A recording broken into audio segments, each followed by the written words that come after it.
Alright, good afternoon. Welcome to the 2017 Unseen O-Level Prose. There was an interruption just now. My device didn't work, so that's why I can see some words already written. Alright, but don't worry, I'll continue. Or rather, I'll go back to the start. So, as I was saying, my pattern is to look at the question first. Uh, as I mentioned previously, this is more of a advanced technique because I'm uh, quite comfortable with whatever story is going to be thrown at me. If you are not so confident, you can read the story first, then the question. Don't worry. Right, but I would not advise reading the story a second time so thoroughly. If you're not able to skim through and spot things, then perhaps the passage is not for you. Alright? In fact, perhaps you can just skim through the passage and then see whether it's fine. Then read the question, think whether you can spot anything. If you can't, then jump to poetry, or vice versa. Alright? My preference is poetry first, prose second. Yeah. And just a word of advice, you should not be comparing, can I do prose, can I do poetry? No. For every second you waste comparing, that's a topic not written. I rather stick with whatever you have and then go for it. Okay? Because time is always your enemy, not the content, not the writing. Okay, moving on. So, as usual, striking impression of the narrator. So, three characteristics or two, right? Make the narrator's memory of this incident so vivid. So vivid. This is going to be tricky. You are going to have to consider what makes memory special. Okay, so let's move on to the paper. As I was trying to say, I broke this out into three parts, mainly because of the paragraphing and also because of what's happening. So for the first one, he's talking to himself. Okay, so there's reflection. In this second part, he's describing a scene. Whoops, okay. And this third part, it's kind of like, I don't know, is it regret or some doubt going on? Maybe self-doubt. Okay.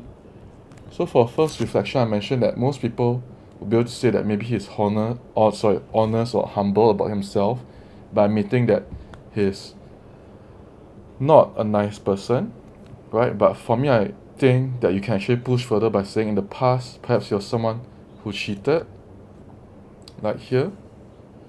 But now, the fact that he's able to say this makes him a wiser or more honest person about it. Okay? And of course, he's playing a game. And is it okay to mention that he's a 9-year-old boy? Yes, it is fine to use knowledge from the rest. It's just that your impression should come from here. Okay? Moving on. So from this description, most people are able to say that he's observant, but not tell me how is he observant. You can tell me that he's observant because he can say recycling bins, shop, selling disposable barbecue spare 10 packs. Alright? But, this shows me that you have very low skill if you just tell me that, he can remember lots of things.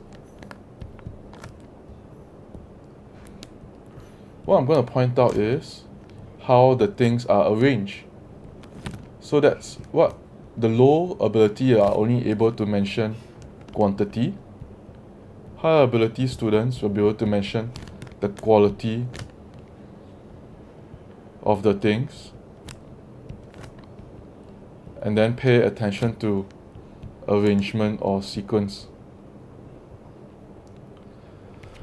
I'm going to mention arrangement first, which is from the spot where he's counting.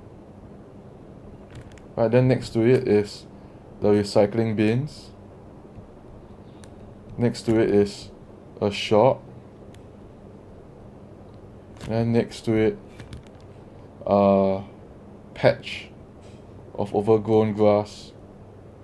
Okay, behind a tap. Alright, so I'm actually building on quantity by saying that, oh, it's not just that you can remember 1, 2, 3, 4, 5 things, but I can also remember them in that particular sequence as based on how far they are apart from each other, or based on their order of things, right? Next is quality of things. So for quality of things, you should mention that, bins and shops are important because that's what people use. Okay, so for quality, right, what people use. Okay, shops, they sell stuff, definitely important. Taps, water, important as well. But what is curious is overgrown grass, because grass is not usually noticed because it's common, it's found everywhere, doesn't have commercial value. Right? And also the fact that it's overgrown shows that uncared for, no one bothers cutting it, and the fact that it's behind the tap can't be seen easily. So this is high ability, right? If you only mention quantity and arrangement, that's quantity is low, arrangement middle, quality is high. And you notice there's so much to say about this, alright? Yeah, I'll be frank, alright? I do find this paper a bit tricky, especially the first question, but that shouldn't stop you from trying your best, okay? Because you can spot patches of brilliance like this. Alright, moving on. Okay, so for this, yeah, so there's some doubt going on here, but specifically, right, the important doubt is, hold on now, vague sensation of having been abandoned, right, and neither does he remember deciding to cheat. Okay, so you can say one impression about him is that he's a very doubtful person. You can also mention, for me, I decided to focus the fact that he can't remember that he decided to cheat, even though he can remember everything else. In fact, the position of this place shows that perhaps he is what's this? Sorry. Perhaps he's what you call it?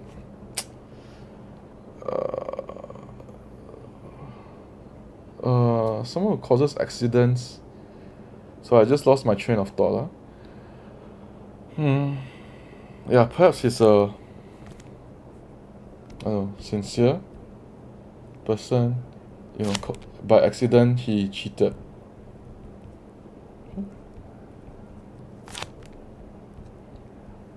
Right, cheated. Yeah.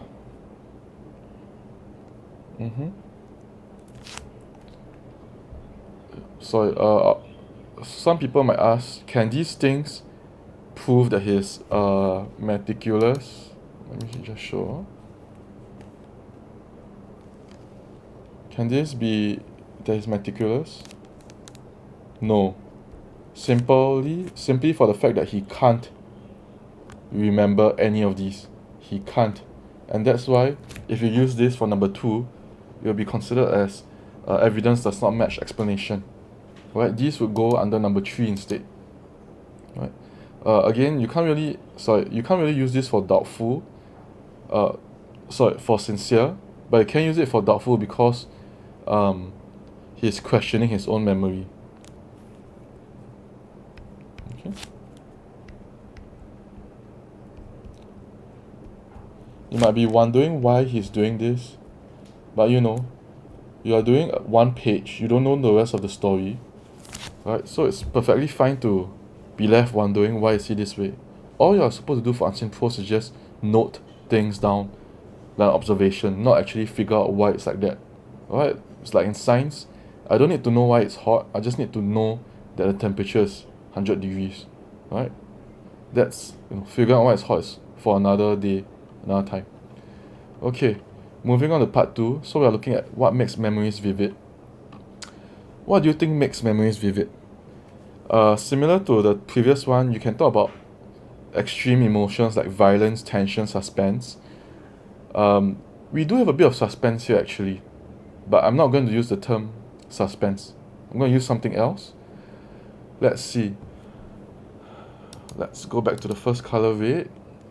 You see this part here. Alright.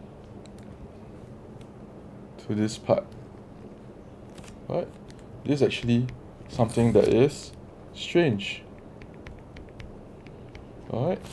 I suppose you can use tense. Okay, not really. Okay, I wouldn't advise. I would accept but not prefer it. Because there's no sense, there's uncertainty, yes. But danger, no.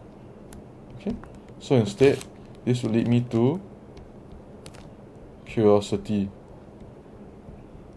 Okay, and why curiosity? Because someone gave me this.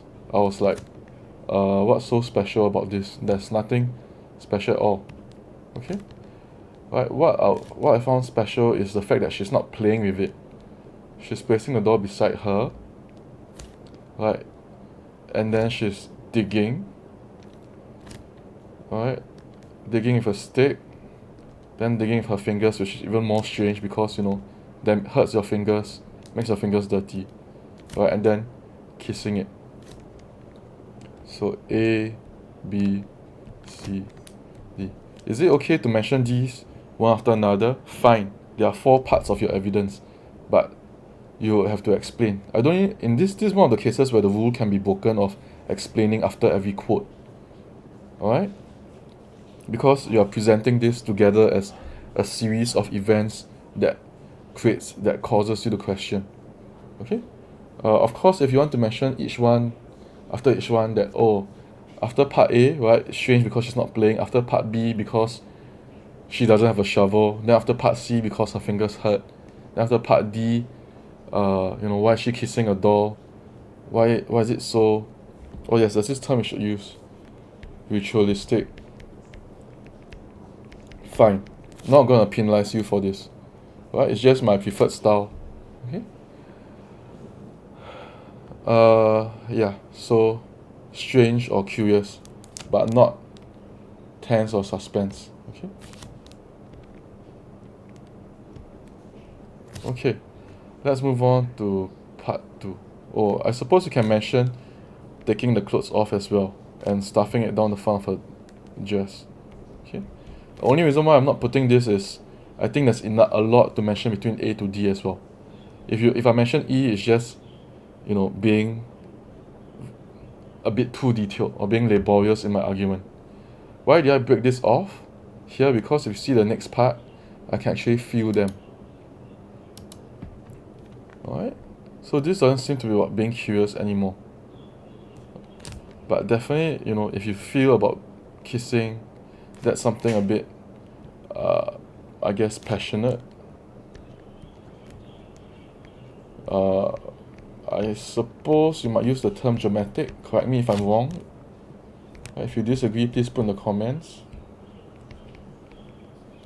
Might even want to say climatic. Will I go with romantic? No, but definitely. What is this passionate? Sorry.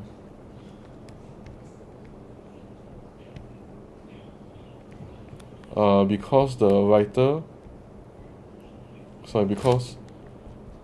narrator dreams, feels, okay, of experiencing them. Are you gonna stop there? No. You have to realize that he's saying this a long time ago, from a memory a long time ago. Okay? Right, even though it was a long time ago.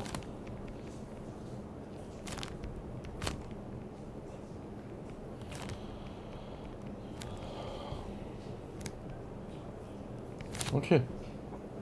Right. Can even say maybe the sequence as well. Okay. This next part, personally I don't really like part 2 a lot. I'll focus on part 1, part 3. Okay? So, or rather point 3. So point 3, what would I say? Right. It's definitely sad, depressing, because the girl is crying. Alright. Then how do you link this in? It's vivid because he tried to help her, but if he tries, then it's no longer sad, right? Why don't you say unable to help? Alright. No easy thing. Oh, okay, fine. I know he did give my best shot, so unable. Fine. Does not know. Finds it difficult. Just rephrase the thing, alright? And of course it shows the importance of phrasing. Yeah. If you want to go hopeful, I suppose, then this will be tragic, this will be hopeful. Alright? Yeah. So interesting as well. Alright, talking about tragic, I'll kind of lump this whole sequence as tragic as well.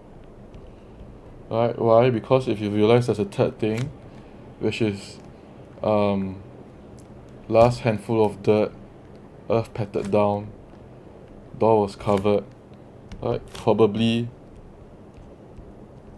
reenacting a funeral with the doll. The doll could be maybe representing her mother or loved one. But I don't think she's just wearing a doll for fun. Right? It's pretty clear that she's trying to get some grief out. If you want to say that this is fun, then I think you have a very weird sense of humor. Okay? Mention also the stages of her grief.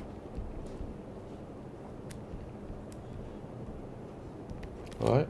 From starting to cry, then bent over, clutching and weeping. Okay? So I know there's a lot of colors, different things here. But yeah. Okay? So you can see from part 3 that there's 3 big things to talk about. Stages of grief, right? What the event is about, and then the difficulty of helping. Okay? Alright. So you can see that I've provided you with 6 points to talk about. Not all the points are strong. Right? In fact, I think the middle point, personally, I'm not proud of it. I don't find it very good. Oh, this one is good though. Yeah. I was saying the middle point for this one. Wait, where's this one? Oh yes, this one. Okay. Yeah, so 1, 2, for part 1, 1 and 2, and then for part 2, 1 and 3. Right, would be a lot stronger. Alright, all the best. Any questions, comments, please leave in the video below. Thank you and have a nice day.